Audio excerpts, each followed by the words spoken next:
out your hose and grab your can. We're about to integrate another Pest Geek podcast. Hi, everybody. Frank Hernandez here, and welcome to the Pest Geek podcast, bringing you the latest information on pests, products, and politics from today's leading industry sources to help you start, manage, and grow your pest control business.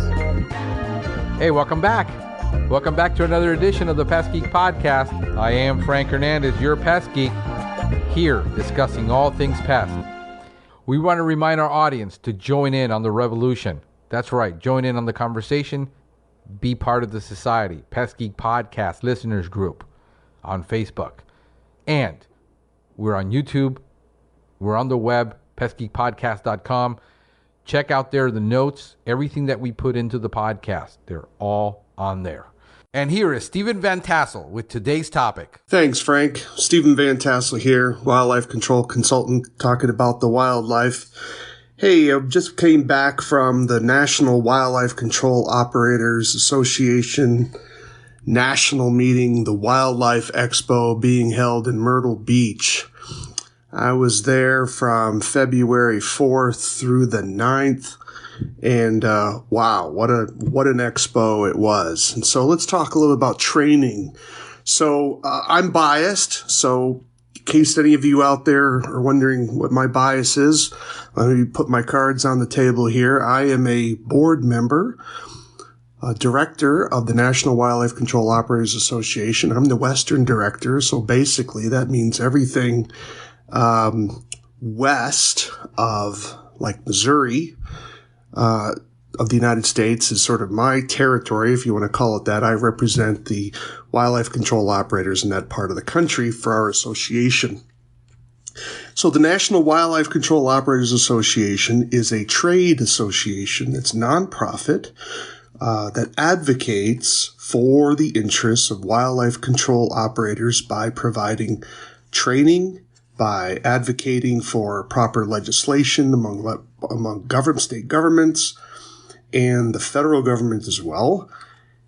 And we work with the National Pest Management Association, which we sort of cooperate with. They are a joint sponsor of our Wildlife Expo, and we are trying to raise the professionalism and publicity of the work, the important work that wildlife control operators do across the country.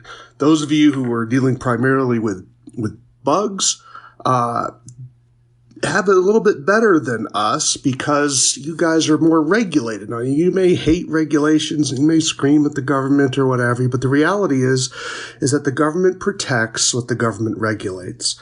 And when you have regulation, then at least there's some industry standards. And so you have some protection against sort of the willy-nilly things that happen in the people that are always racing to the bottom financially. And I understand it's not perfect, and there are a lot of problems in the pest control industry as well. And I appreciate that. But in terms of wildlife control, many parts of the country, it's basically the Wild West, to sort of use an old statement there. The reality is that there's a lot of things that are just being done poorly, and unfortunately, if you go on Facebook, you see a lot of sometimes shoddy workmanship. And I'm not talking about things that just aren't necessarily pretty. I mean, the reality is, the truth is I was never a great repairman, and if you looked at some of my work back in the day, it was certainly not pretty. The difference is that I wasn't necessarily charging hundreds and hundreds of dollars for some of the aluminum flashing I was putting up to try to close a squirrel hole. And so there's people that are just sort of not doing the right thing. Well, in any ways, the National Wildlife Control Operators Association is endeavoring to provide training opportunities and advocacy for those in the wildlife control field. And so we had a great convention this time. So let me talk a little bit about that convention, because some of you may be interested in getting some of the training. You say, oh, I missed it, I couldn't make it. Relax. There's going to be plenty of other opportunities for you. But let me kind of go over a little bit of what happened during this expo. So what the National Wildlife Control Operators Association does is when they have their expo, they sort of bookend it with additional trainings. So NUCOA has created a series of certified trainings where you can attend And there's an exam, and if you pass that exam, you are eligible. You get the certification of that course. Let's talk about some of those courses. Excuse me. So we have the Wildlife Control Operator Training course. This is a foundational course. Now, don't take that as thinking that it's just simply basic, but it provides all of the fundamentals. Now, what's interesting is we've had a lot of people who've been in the business for 10 plus years who have told us, wow, I can't believe how much I learned in this class. So it's sort of like if you're someone who's interested in football, you may say, well, I'm a college football player and I know a lot about football. Well, you know that sometimes the great coaches, what they do is they take their players and then they come in and they say, we're going to go back to the fundamentals. And that's what the Wildlife Control Operator Training course does, is it sort of provides people the fundamentals. So it gives some training on some core elements about safety, about the law, about disease, about customer service. And then it delves into like how to handle animals in terms of capture techniques and equipment, and talks about definitions and euthanasia and carcass disposal. And then it moves into specifics on 5 different species groups: bats, tree squirrels, raccoons, skunks, and unprotected birds. And so it's a 2-day course, and so you're getting about 14 and a half contact hours of training, because you have some breaks in there. So it's 2 days, and then you have a capstone test. So that's one of the courses. And we also offer an advanced operator training course. And this is designed for people that are wanting to take it up another level. So it delves deeper into some business issues. And so that course is going to be changed so that we have it geared for technicians more, because we've had some owner operators who are concerned about sending their technicians to the advanced class because it teaches business skills and that sort of thing, and they're worried about losing their employees, which is rightly so. So we're looking to modify that course. But in any event, it does delve deeper into issues of safety, how to handle certain types of jobs that may come up on the prep, things like how to understand doing a little bit more on exclusion techniques and raising profit and doing marketing and things of that nature. So that course is also available. And so then we have our 2-day expo, which is a series of sort of modeled, I can't say it's necessarily modeled after the Pest World, but it's similar to Pest World in the sense you have several general classes for everyone at once, and then we have breakout sessions, and typically they try to break it into 2 different groups. One line of classes is dealing with how to technical information and controlling wildlife. And then the other track is dealing with business-related issues like how to run a website and how to improve your SEO score and that sort of thing. So you have some courses that talk about controlling bats and maybe how to do positive trapping techniques, and then another track is going to be delving into business concerns. And then after that, another bookend, we'd have some other classes where we've offered a bird certification course, and our course is a little bit different than some of your, bird barrier and bird begone type courses, in the fact that we have the ability to talk about all types of products. So we're not tied into a specific brand. And so our course has, of course, some similarities with those other courses, and we're not putting down those other courses. I mean, by all means, training. You're always going to learn something new from taking other trainings. But our training is designed for people that don't want to be necessarily locked into a particular brand of product. And so that was our first time we did the bird class, well received. That's just a 1-day class. And then we also offered our bat standards class, which has been going on for probably 5 or 6 years now. And that was very well attended So those are the types of trainings that we have. So I wanted to sort of break down a little bit of what happened during the expo time. So we have our certified trainings, which you can take before or after the expo. But then in terms of the expo itself, the expo is a 2-day event. And so here I wanted to go over some of the classes that we had, some of the sessions that we had. So we had our general session, which is where we have everyone together in the same room. We had top 10 tips for running a successful wildlife control business. But then later in the day, we have what's called concurrent sessions. That's that 2-track thing I was telling you about. And so one of the topics was Rolando Calzadilas from Copasan. He said, what you didn't know about pest bird. And so he gave a presentation on that. But simultaneously, Sarah O'Banion of Advanced Wildlife Management gave a presentation on software solutions, a look at business software options for today's WCO. So you can see how you had one track for how to control a particular animal, but another track talking about business. Because the reality is that you may be the best person in the world on how to catch XYZ animal, but many people have struggled with the business side. And so you choose the type of classes you think are going to help you grow your particular business to fill that niche. And so let me give you some other names we have here. Targeted Exclusion, Prefab Exclusion Solutions by Kevin Cornwell out of Virginia. Charles Holt, president of NUCOA, gave one on maximizing the benefits of your canine division. We had another presentation on how to get your business VA verified. So as a veteran-owned small business, for those of you who are veterans who have a small business, this talks about how to navigate the process for making sure you can get that status of being a VA-owned business, which gives you certain opportunities that those of us who own non-VA businesses don't have access to.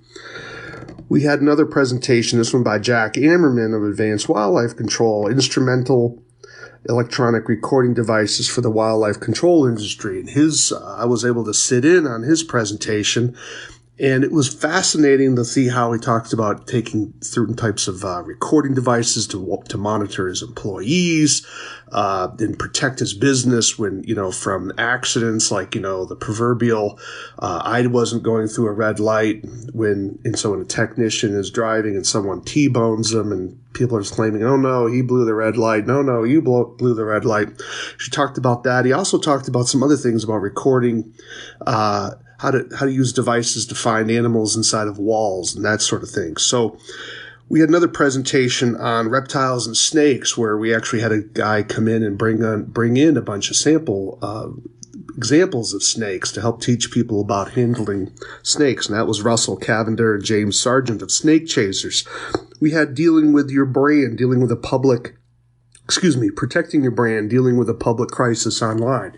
So this was by Matt Paul of Tap Pest Control Installation. So you can see how we have a series of presentations and trainings on a variety of different topics. And of course, it just goes on from there. So the point is that keep an eye out for the NUCOA trainings. And so our next expo is going to be next year in Las Vegas. It's going to be, I believe, in February. Let me try to pull up that those dates there for February of 2020. Let me pull it up. I'm looking at my calendar here. So it's going to be the week of February 2nd. So typically you have about 2 days before. So I think it's going to be February 5th and 6th in Las Vegas in 2020. It's going to be at the Link Hotel. So put it in your calendar and say, all right, well, maybe you don't like to go to Vegas. You don't want to go there. Maybe it's too far or whatever. Although flights are pretty direct to Vegas, to be sure. But want to think about other trainings that NUCOA offered 20 trainings last year in 2017. Now, that included what happened at the expo. And by trainings, we're talking about those seminar-type events where someone's getting a certified training. But we offered trainings around the country. So if you're interested in those types of trainings and you want to say, hey, I want this something closer to us, you can contact the National Wildlife Control Operators Association. Just go to nwcoa.com. Check out the phone number. You can call, send it an email. The email is gonwcoa, GONWCOA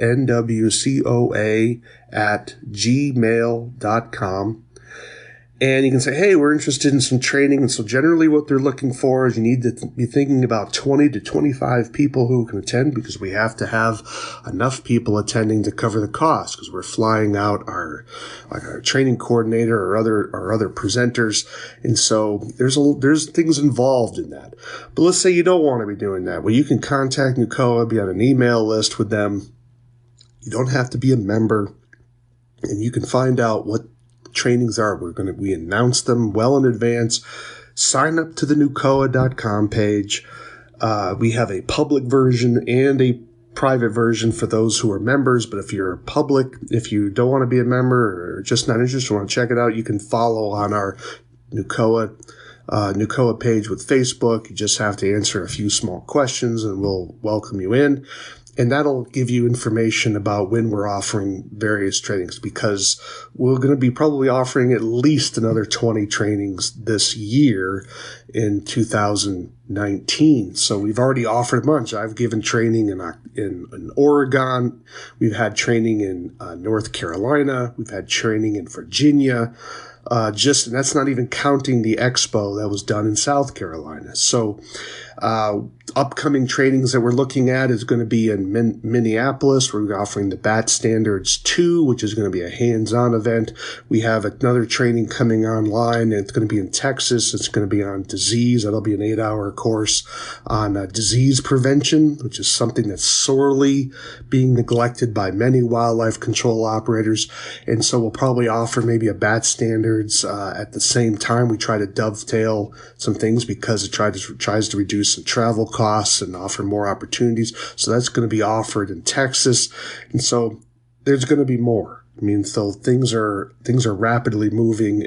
Greg Shoemaker is our training coordinator. It's a paid position by our association, and it's his job to travel around the country and offer training. So if you have an association, if you have a large company and you want something that's directed for your particular group, give NUCOA a call. We are in the business, for a nonprofit organization. We are trying to get training to raise the standard of wildlife control operators in the country. That does a couple of standards in a few ways. One, to protect the health and life of wildlife control operators. Sadly, we have lost people in this industry who have fallen to their deaths off of ladders, who have been severely injured in this job. And then we have people, of course, who have suffered illness because of exposure to various zoonotics. So I don't want to be a negative Nelly here, but the reality is wildlife control has its own risks, just like pest control. Of course, just traveling around, you can get T-boned and that sort of thing. But wildlife control often is a lot of ladder work involved, and so it can be quite dangerous in this regard. We're exposed to diseases from wildlife because of the scat and guano and animal contact that we have, whereas PCOs are often exposed to a lot more pesticide threats. So each business has its own threat. And so part of our desire is to protect the health and safety of wildlife control operators. The other element, of course, is to help wildlife control operators service the needs of their clients in a responsible, respectful way, so that we're not having the big mistake, so that we're not having YouTube videos showing people doing things that are wrong and that are highly offensive to a public that's frankly becoming more animal rights oriented. As much as I disagree with the animal rights protest industry, and if you have any doubts about that, Google my name and tell me if you think I'm an animal rights activist. But the reality is that just because I don't agree with animal rights people doesn't mean I have to poke the bear. A lot of these people are very vocal, very, very outspoken. I'm happy to debate with them at any time, but the reality is that their views matter in the sense that they vote. And so we don't need to stir up anger among people by doing something silly and offending people's sensibilities. Let me give you an illustration. I'm not a vegetarian, but if I'm talking with someone, to a vegetarian, I'm trying to have a meaningful conversation and relationship with this vegetarian, I don't make it my business to pull out a burger and shove a big burger with bacon in my face and make myself obnoxious to them. It's part of being respectful to people. Doesn't mean I'm going to go around hiding that I'm a meat eater, but it doesn't mean I have to shove the McDonald's hamburger in front of their face and say, this is delicious. Don't you think you should eat it too? So this is part of what we're trying to do, is help raise our image. And then lastly, we want to help wildlife control operators make more money. And we want them to make it in a responsible way. And this is one of the things I appreciate about Pest Geek. And that is, we're not afraid of people earning money. We want people to earn money. We want them to service the needs of their clients in a responsible, respectful, honest way. And that's fine. I don't have any problem with people making money, or even a lot of money. I think we got to be careful of envy here. But we want people to give, when they promise a service, that they deliver on that service, and that their client is satisfied with the level of service that they've received. And that's what we want them to do. And I believe that's what Pest Geek wants you to do. So it wants to improve you overall, both protecting you personally, protecting the public sensibilities, but helping you improve your life and improve your income. Are there other training opportunities out there? Certainly there are. Some of the things that you can do on your own, in terms of, I've mentioned this in other podcasts that I've done for Pest Geek, and that is the importance of just simply reading. Let me give you a few things that you might want to try to open up and read. Paul Rezendes, R-E-Z-E-N-D-E-S, Paul Rezendes. He has a book called The Art of Seeing. That is a wonderful book for people who are interested in learning how to identify wildlife sign and damage better. Anything by Mark Elbroch, E-L-B-R-O-C-H. Anything written by that man is worth its weight in gold. I encourage you to buy all of his books. Okay, so if you're interested, I'm passionate about wildlife inspection, wildlife damage inspections, one of my particular passions. But anything by Elbroch is worth owning if you're looking to read in that direction, because of the technical nature of his work. These are things that are going to challenge you, and they're not something you're necessarily going to sit through and read from one end to the other. They're going to be a reference book, but I would encourage you to just simply, read a little bit each day, put it by a place where you sit regularly, and just sort of read. You should always have a book in your truck in case you break down. So you can get something to do. You can also look at some training done by Dr. Corrigan. He is one of the primary people when dealing with commensal rodents. So anything by Corrigan would be something worthwhile to take. There are also some state wildlife control associations that can be helpful. Virginia has a very strong wildlife control operator program. I believe Connecticut, from time to time, they seem to have dropped a little bit in terms of the regularity of some of their training, but I believe they're still offering a training course. New York State offers some training. Again, check it out. Find out who the speakers are, trying to think about, sometimes just visiting. And even if you don't necessarily have a great experience in some of these trainings, understand that you can often learn something from people, even for species like squirrels that you already may know a lot about. There's something to be said about the reinforcement, a different perspective. I took a class at at Wildlife Expo recently, and I was sitting in on this bird class by Raleigh, and his approach to bird control was something that was directly different than what I was used to, and it challenged me. And I can't say that for every speaker, but you're often able to get some little tip here or there, some little different angle, a different way of expressing it. Sometimes all you're getting is simply a different way of phrasing something that can trigger a better sales technique for your client, because you're able to communicate more carefully and accurately. So keep an open mind. I encourage people to bring a notebook with you, bring business cards. And sometimes the networking that you're able to do at a training event can be, I know I'm undercutting the value of training here, but I don't want to.